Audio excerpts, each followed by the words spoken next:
ಡಾಲಾಯ್ತ್ ಅವರ ಸಾರಥ್ಯದಲ್ಲಿ the Friday Times news. Cyber ವಂಚಕರಿಂದ ಎಚ್ಚರಿಕೆ ವಹಿಸಿ, ಸಾರ್ವಜನಿಕರಿಗೆ ಎಸ್ಪಿ ಬಿಎಸ್ ನೇಮಗೌಡ ಸಲಹೆ. ಇತ್ತೀಚಿನ ದಿನಮಾನಗಳಲ್ಲಿ ಸೈಬರ್ ವಂಚಕರ ಸಂಖ್ಯೆ ಹೆಚ್ಚಾಗುತ್ತಿದ್ದು, ವಂಚಕರಿಂದ ಕ್ಷಣಾರ್ಧದಲ್ಲಿ ಲಕ್ಷಾಂತರ ರೂಪಾಯಿ ಹಣ ಕಳೆದುಕೊಳ್ಳುವ ಸಾಧ್ಯತೆ ಇರುತ್ತದೆ. ಜಿಲ್ಲೆಯಲ್ಲಿಯೂ ಸೈಬರ್ ಪ್ರಕರಣಗಳು ಪತ್ತೆಯಾಗಿದ್ದು, ಇಂತಹ ಪ್ರಕರಣಗಳಿಂದ ಸಾರ್ವಜನಿಕರು ಎಚ್ಚರಿಕೆ ವಹಿಸಬೇಕು ಎಂದು ಜಿಲ್ಲಾ ಪೊಲೀಸ್ ವರಿಷ್ಠಾಧಿಕಾರಿ ಬಿಎಸ್ ನೇಮಗೌಡ ಅವರು ಹೇಳಿದರು. ನಗರದ ತಮ್ಮ ಕಾರ್ಯಾಲಯದಲ್ಲಿ ಬುಧವಾರ ಕರೆದ ಸುದ್ದಿಗೋಷ್ಠಿಯಲ್ಲಿ ಅವರು ಮಾತನಾಡಿ, ಜಿಲ್ಲೆಯಾದ್ಯಂತ ಆನ್ಲೈನ್ ವಂಚಕರು ಹೆಚ್ಚುತ್ತಿದ್ದಾರೆ. ಸಾರ್ವಜನಿಕರು ಇಂತಹ ಪ್ರಕರಣದಿಂದ ಎಚ್ಚರಿಕೆಯಿಂದ ಇರಬೇಕು. ಎಸ್ಬಿಐ ಕಿಸಾನ್ ಗ್ರೂಪ್ ಮೂಲಕ ವಂಚನೆ ಮಾಡುತ್ತಿದ್ದಾರೆ. ವಂಚಕರು ಕೆವೈಸಿ ಆಪ್ ಅಪ್ಡೇಟ್ ಮೂಲಕ ನಿಮ್ಮ ಮಾಹಿತಿ ಕಲೆ ಹಾಕಲು ಪ್ರಯತ್ನ ಮಾಡುತ್ತಾರೆ. ಇಂತಹ ಪ್ರಕರಣ ಬೆಳಕಿಗೆ ಬಂದಾಗ ತಕ್ಷಣ ಜಿಲ್ಲೆಯ ಯಾವುದೇ ಪೊಲೀಸ್ ಸ್ಟೇಷನ್ಗೆ ಬಂದು ಕಂಪ್ಲೇಂಟ್ ಮಾಡಬಹುದು. ಇದರ ಬಗ್ಗೆ ಈಗಾಗಲೇ ಜಿಲ್ಲಾ ಪೊಲೀಸ್ ವತಿಯಿಂದ ವಾಹನದ ಮೂಲಕ ಜಾಗೃತಿ ಕಾರ್ಯಕ್ರಮ ಹಮ್ಮಿಕೊಳ್ಳಲಾಗಿದೆ. ಜೊತೆಗೆ ಮನೆ ಮನೆಗೆ ತೆರಳಿ ಸಾರ್ವಜನಿಕರಲ್ಲಿ ಜಾಗೃತಿ ಮೂಡಿಸುವ ಪ್ರಯತ್ನ ಮಾಡಲಾಗುತ್ತಿದೆ ಎಂದು ಹೇಳಿದರು. ಗದಗ ಜಿಲ್ಲೆಯಾದ್ಯಂತ ಸೈಬರ್ ಕ್ರೈಂ ಪ್ರಕರಣಗಳ ಪೈಕಿ 32 ಪ್ರಕರಣಗಳು ನಗರದ ಶಹರ ಪೊಲೀಸ್ ಸ್ಟೇಷನ್ನಲ್ಲಿ ಹಾಗೂ ಬೆಟಗೇರಿ ಪೊಲೀಸ್ ಠಾಣೆಯಲ್ಲಿ 2 ಪ್ರಕರಣ, ರೋಣ 1, ಗಜೇಂದ್ರಗಡ 2, ನರೇಗಲ್ಲ 1, ಗದಗ ಗ್ರಾಮೀಣ ಠಾಣೆಯಲ್ಲಿ 2 ಪ್ರಕರಣಗಳು ದಾಖಲಾಗಿವೆ. ಇಪಿಕೆ ಫೈಲ್ ಮೂಲಕವೂ ವಂಚನೆ ನಡೆಯುತ್ತಿವೆ. ವಂಚಕರು ಆಪ್ ಮೂಲಕ ಜನರನ್ನ ವಂಚಿಸಲು ಪ್ರಯತ್ನಿಸುತ್ತಾರೆ. ಇಕೆಪಿ ಮೂಲಕ ವಂಚನೆಗೆ ಒಳಗಾದರೆ ಇಡೀ ಮೊಬೈಲ್ನಲ್ಲಿರುವ ಎಲ್ಲ ಮಾಹಿತಿ ವಂಚಕರ ಕೈ ಸೇರುವ ಸಾಧ್ಯತೆ ಇದೆ. ಇದರಿಂದ ಸಾರ್ವಜನಿಕರು ಜಾಗೃತರಾಗಿರಬೇಕು ಎಂದು ಮನವಿ ಮೂಲಕ ಎಚ್ಚರಿಕೆ ನೀಡಿದರು. ಡಿಜಿಟಲ್ ಅರೆಸ್ಟ್ ಎಂಬ ಒಂದು ಗ್ರೂಪ್ ಹೊಸದಾಗಿ ಬಂದಿದೆ. ಈ ಮೂಲಕ ಪೊಲೀಸರ ಹೆಸರಿನಲ್ಲಿ ಹಣ ವಸೂಲಿ ಪ್ರಕರಣ ನಡೆಯುತ್ತಿವೆ. ಶೇರ್ ಮಾರ್ಕೆಟ್ನಲ್ಲಿ ಹಣ ಹೂಡಿಕೆ ಮಾಡಿ ಎಂದು ನಂಬಿಸುತ್ತಾರೆ. ಇದರಿಂದ ವಂಚನೆಗೆ ಒಳಗಾಗುವ ಸಾಧ್ಯತೆ ಇದೆ. ಇಂತಹ ಪ್ರಕರಣ ಕಂಡು ಬಂದಲ್ಲಿ 1930 ನಂಬರ್ಗೆ ಕರೆ ಮಾಡಿ ಕಂಪ್ಲೇಂಟ್ ಮಾಡಿ ಎಂದು ಜಿಲ್ಲಾ ಪೊಲೀಸ್ ವರಿಷ್ಠಾಧಿಕಾರಿ ಬಿಎಸ್ ನೇಮಗೌಡ ಅವರು ಹೇಳಿದರು. ಈ ಸೈಬರ್ ಕ್ರೈಮ್ಸ್ ತುಂಬ ಜಾಸ್ತಿ ಆಗ್ತಾ ಇದೆ. ಆನ್ಲೈನ್ ಫ್ರಾಡ್ಸ್ ತುಂಬ ಜಾಸ್ತಿ ಆಗ್ತಾ ಇದೆ. ಈ ಹಿನ್ನೆಲೆಯಲ್ಲಿ ನಾವು ಸಾಕಷ್ಟು ಅವೇರ್ನೆಸ್ ಪ್ರೋಗ್ರಾಮ್ಗಳನ್ನು ಕೂಡ ಮಾಡ್ತಾಯಿದ್ದೀವಿ. ಆದರೆ ಈ ದಿವಸ ತಮ್ಮ ಮೂಲಕ ಗದಗ ಜಿಲ್ಲೆಯ ಸಮಸ್ತ ಜನತೆಗೆ ನಾನು ಮತ್ತೊಮ್ಮೆ ಕಳಕಳಿಯ ವಿನಂತಿಯನ್ನು ಮಾಡಲಿಕ್ಕೆ ಇಷ್ಟಪಡ್ತೀನಿ. ಈ ಥರದ ಒಂದು ಏನು ಫ್ರಾಡ್ಸ್ ಇದೆ, ಸೈಬರ್ ಕ್ರೈಮ್ಸ್ ಇದೆ, ಅದಕ್ಕೆ ಯಾರೂ ಕೂಡ ಬಲಿ ಆಗಬಾರ್ದು. ಕಳೆದ ಕೆಲವು ದಿನಗಳಲ್ಲಿ ಸಾಕಷ್ಟು ಪ್ರಕರಣಗಳು ಈ ರೀತಿ ದಾಖಲಾಗ್ತಾ ಇದೆ. ವಿಶೇಷವಾಗಿ ಈ ಎಪಿಕೆ ಫೈಲ್ಸ್ ಅಂಥೇಳಿ ಒಂದು ಏನು ಲಿಂಕ್ ಬರುತ್ತೆ, ಆ ಲಿಂಕ್ ಮೇಲೆ ಕ್ಲಿಕ್ ಮಾಡಿದ ತಕ್ಷಣ ಇಮಿಡಿಯೇಟ್ಲಿ ಎಂಟೈರ್ ಅವ್ರದ್ದೇನು ಮೊಬೈಲ್ ಇರುತ್ತೆ ಅದು ಅವ್ರ ಕಂಟ್ರೋಲ್ಗೆ ಹೋಗ್ತದೆ. ಹೋಗಿ ಅಲ್ಲಿ ಅವರು ಏನು ತಮಗೆ ಬೇಕಾದಂತೆ ಫ್ರಾಡ್ಸ್ ಮಾಡಲಿಕ್ಕೆ ಉಪಯೋಗ ಮಾಡ್ತಾಯಿದ್ದಾರೆ. ಅದು ವಿಶೇಷವಾಗಿ SBI ಅಂತ ಬರ್ಬೋದು, ಅಥವಾ ಈ ಕಿಸಾನ್ ಗ್ರೂಪ್ ಹೆಸರುಗಳಲ್ಲಿ ಬೇರೆ ಬೇರೆ ಗ್ರೂಪ್ಗಳ ಒಂದು ಇದರಲ್ಲಿ ಹೆಸರಲ್ಲಿ ಬರ್ತಾ ಇದೆ. ಸೊ ಅದ್ರ ಬಗ್ಗೆ ಎಲ್ಲರೂ ಕೂಡ ಏನು ಕೇರ್ಫುಲ್ ಆಗಿರಬೇಕು. ಈ ಫ್ರಾಡ್ಸು ಜಾಸ್ತಿ ಆಗ್ತಾ ಇದೆ. ಅದೇ ರೀತಿ ಈ KYC ಅಪ್ಡೇಟ್ ಅಂತೇಳಿ ಕಾಲ್ ಮಾಡಿ ನಿಮ್ಮ ಬ್ಯಾಂಕ್ ಡೀಟೇಲ್ಸ್ ಕೊಡ್ರಿ ಅಥವಾ ನಿಮ್ಮದು ಆಧಾರ್ ಕಾರ್ಡ್ ನಂಬರ್ ಕೊಡಿ ಅಂತ ಕೇಳಿ ಬ್ಯಾಂಕಿಂದ ಕಾಲ್ ಮಾಡ್ತಾ ಇದ್ದಾರೆ ಅಂತ ಕೇಳಿ ಅಪ್ಡೇಟ್ಸ್ ತೊಗೊಂಡು ಸಬ್ಸಿಕ್ವೆಂಟ್ಲಿ OTP ಯೂಸ್ ಮಾಡಿಕೊಂಡು ಫ್ರಾಡ್ ಮಾಡುವಂಥದ್ದು. ಯಾವುದೇ ಬ್ಯಾಂಕ್ನವರು ಕೂಡ ಫೋನ್ ಮಾಡಿ ತಮ್ಗೆ ಯಾವುದೇ ಮಾಹಿತಿಯನ್ನು ಕೇಳೋದಿಲ್ಲ. ಅದನ್ನು ಎಲ್ಲರೂ ಅರ್ಥ ಮಾಡ್ಕೋಬೇಕು.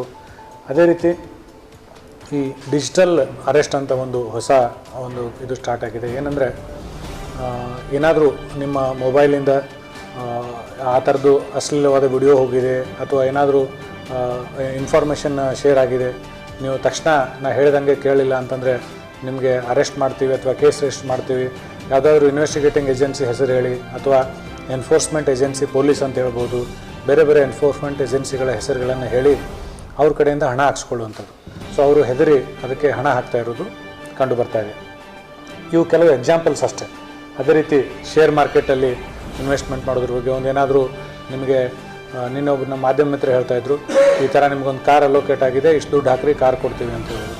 ಸೊ ಇದೆಲ್ಲ ಅಂದರೆ ಅಥವಾ ಇನ್ಸ್ಟಾಗ್ರಾಮ್ ಫೇಸ್ಬುಕ್ಕಲ್ಲಿ ಯಾವುದಾದ್ರು ಲಿಂಕ್ ಕಳಿಸಿ ಒಂದು ಇಷ್ಟು ಪೇಮೆಂಟ್ ಹಾಕಿದರೆ ನಿಮ್ಗೆ ಇಷ್ಟು ಸಿಗುತ್ತೆ ಅಂತ ಆ ಥರ ಪ್ರವೋಕ್ ಮಾಡಿ ಸಾರ್ವಜನಿಕರಿಂದ ಹಣ ವಂಚನೆ ಮಾಡುವಂಥ ಒಂದು ದೊಡ್ಡ ಒಂದು ಏನು ಸೈಬರ್ ಕ್ರೈಮ್ಸಲ್ಲಿ ದೊಡ್ಡ ಒಂದು ಜಾಲ ಈ ರೀತಿ ಕೆಲಸ ಮಾಡ್ತಾಯಿದೆ. ಆದ್ದರಿಂದ ಮಾಧ್ಯಮ ಮಿತ್ರರಲ್ಲೂ ಕೂಡ ನನ್ನ ವಿನಂತಿ, ಈ ಬಗ್ಗೆ ಹೆಚ್ಚಿನ ಒಂದು ಮಾಹಿತಿಯನ್ನು ಸಾರ್ವಜನಿಕರಿಗೆ ನೀಡಬೇಕು. ಅದೇ ರೀತಿ ಎಲ್ಲರೂ ಕೂಡ ಇದರ ಬಗ್ಗೆ ಎಚ್ಚರ ವಹಿಸಬೇಕು. ಈ ಬಗ್ಗೆ ಏನಾದರೂ ಆದರೆ ಅಕಸ್ಮಾತ್ ಆಗಬಾರ್ದು, ಆದರೆ ತಕ್ಷಣ 1930ಗೆ ಅವರು ಕಂಪ್ಲೇಂಟ್ ಮಾಡುವಂಥ ವ್ಯವಸ್ಥೆ ಆಗಬೇಕು.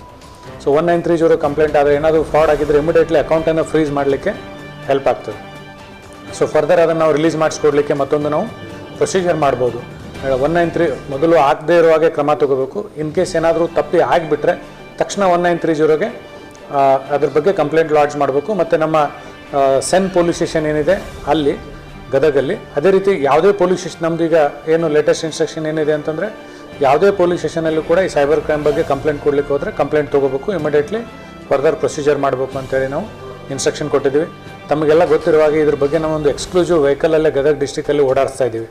1930 ಬಗ್ಗೆ ಕೂಡ ಅದರಲ್ಲಿ ಅಡ್ವರ್ಟೈಸ್ಮೆಂಟ್ ಮಾಡ್ತಾ ಇದ್ದಾರೆ, ಸೈಬರ್ ಕ್ರೈಮ್ ವಂಚನೆಗೆ ಒಳಗಾಗಬಾರ್ದು ಅಂತೇಳಿ. ಎಲ್ಲೆಲ್ಲಿ ಸಾಧ್ಯತೆ ಅಲ್ಲೆಲ್ಲ ಅನೌನ್ಸ್ಮೆಂಟು ಮತ್ತು ಪ್ಯಾಂಪ್ಲೆಟ್ ಡಿಸ್ಟ್ರಿಬ್ಯೂಷನ್ ಕೂಡ ಮಾಡ್ತಾಯಿದ್ದೀವಿ. ಪ್ರತಿ ಮನೆಗೂ ಕೂಡ ಪ್ಯಾಂಪ್ಲೆಟ್ ಡಿಸ್ಟ್ರಿಬ್ಯೂಷನ್ ಮಾಡಲಿಕ್ಕೆ ಎಲ್ಲ ವ್ಯವಸ್ಥೆ ಮಾಡಿದ್ದೀವಿ. ಸೊ ಆ ಹಿನ್ನೆಲೆಯಲ್ಲಿ ಎಲ್ಲರೂ ಅತ್ಯಂತ ಒಂದು ಈ ಬಗ್ಗೆ ಎಚ್ಚರ ವಹಿಸಿ ಯಾರೂ ಕೂಡ ಇದಕ್ಕೆ ಹೆದರುವ ಅವಶ್ಯಕತೆ ಇಲ್ಲ. ಏನಾದರೂ ಇದ್ದರೆ ತಕ್ಷಣ ಪೊಲೀಸ್ ಇಲಾಖೆ ಗಮನಕ್ಕೆ ತರಬೇಕು. ಯಾರಾದರೂ ಈ ಥರ ಫೋನ್ ಮಾಡ್ತಾ ಇದ್ದರೆ ಅದು ನಿಜಾನ ಸುಳ್ಳ ಅನ್ನೋದನ್ನು ನಾವು ವೆರಿಫೈ ಮಾಡಿ ಅವ್ರಿಗೆ ಹೇಳ್ತೀವಿ. ಸೊ ಈ ನಿಟ್ಟಿನಲ್ಲಿ ಎಲ್ಲರೂ ಕೂಡ ನಿಗಾ ವಹಿಸಬೇಕಂತ ನಂದು ಕಳಕಳಿ ವಿನಂತಿ.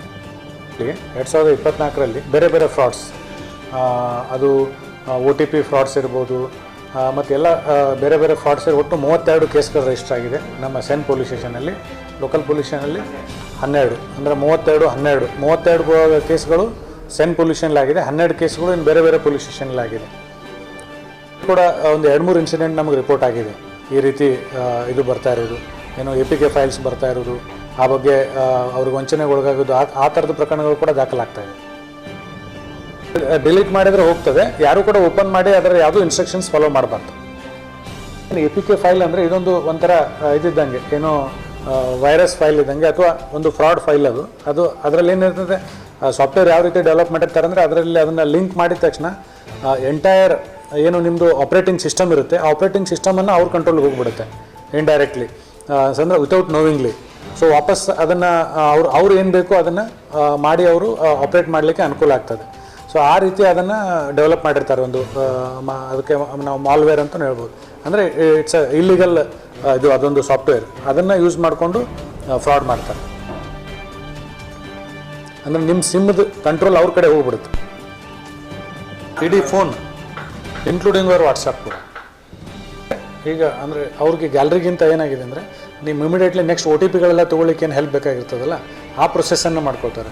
ನೆಕ್ಸ್ಟ್ ನಮಗೇನು ಅವ್ರಿಗೆ ಫ್ರಾಡ್ ಮಾಡಲಿಕ್ಕೆ ಏನು ಬೇಕಾಗಿರ್ತದಲ್ಲ ಆ ಪ್ರೊಸೆಸ್ಸಿಗೆ ಏನು ಬೇಕು ಎಲ್ಲ ಕಂಟ್ರೋಲ್ ತೊಗೊಂಡ್ಬಿಡ್ತಾರೆ. ಸೊ ಗ್ಯಾಲರಿ ಬಗ್ಗೆ I will confirm, gallery open ಆಗುತ್ತಿಲ್ಲ ಅಂತ.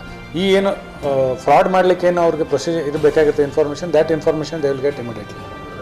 ಅದ್ರ ಬಗ್ಗೆ ನಾನು ಕನ್ಫರ್ಮೇಷನ್ ಮಾಡ್ತೀನಿ. ನಾವು we are concentrating on frauds, ಅದು ಆಗುತ್ತೋ ಇಲ್ಲ ಅಂತ ಕನ್ಫರ್ಮ್ ಮಾಡ್ತೀನಿ.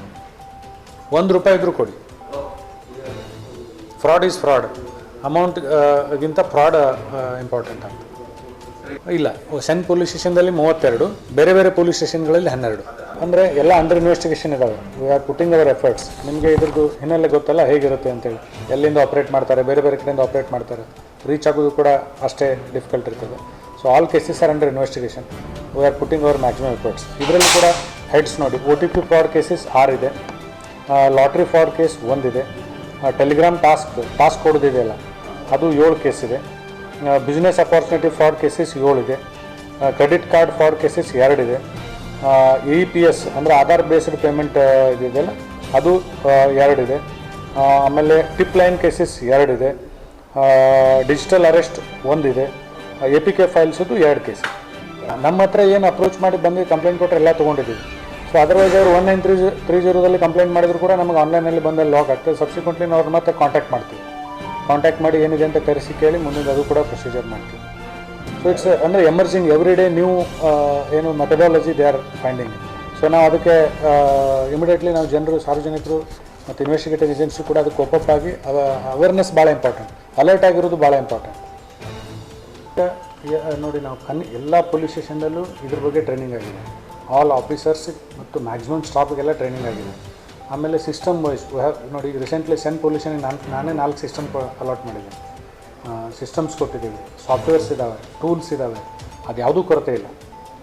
ಮತ್ತು ಎಲ್ಲ ಪೊಲೀಸ್ ಸ್ಟೇಷನ್ಗಳಲ್ಲೂ ಇದರಲ್ಲಿ ಟ್ರೈನ್ಡ್ ಸಿಬ್ಬಂದಿ ಇದ್ದಾರೆ, ಆಫೀಸರ್ಸ್ಗೆಲ್ಲರಿಗೂ ಟ್ರೈನಿಂಗ್ ಆಗಿದೆ, ಯಾವುದೂ ಆ ರೀತಿ ಇಶ್ಯೂ ಇಲ್ಲ.